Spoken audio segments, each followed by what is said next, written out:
Alright, we move on to speaking part 2, and your topic is describe a time when you visited a new place. So, over to you. Well, there are a lot of places which I have. Places. There are a lot of places which I. Sorry, Come on, guys, take it easy, calm down, relax. there.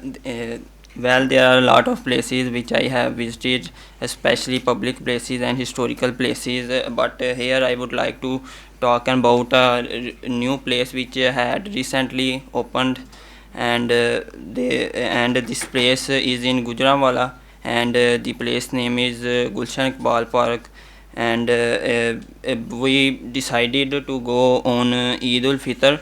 After prayer, we don't have anything to do, so I with my cousins decided to go there. Our main purpose is for the sake of enjoyment. But when we went there, Okay, we have. thank you. You're mixing past and present tenses, so try to avoid that. Like you said, we don't have anything to do, so it should have been we didn't have, and the topic is past.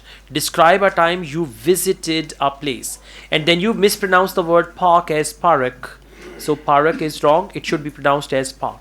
And be confident, trust yourself, try to speak more and more, and you'll be fine. Now you have to learn tenses: present indefinite, past indefinite, future indefinite. These three tenses. Yeah.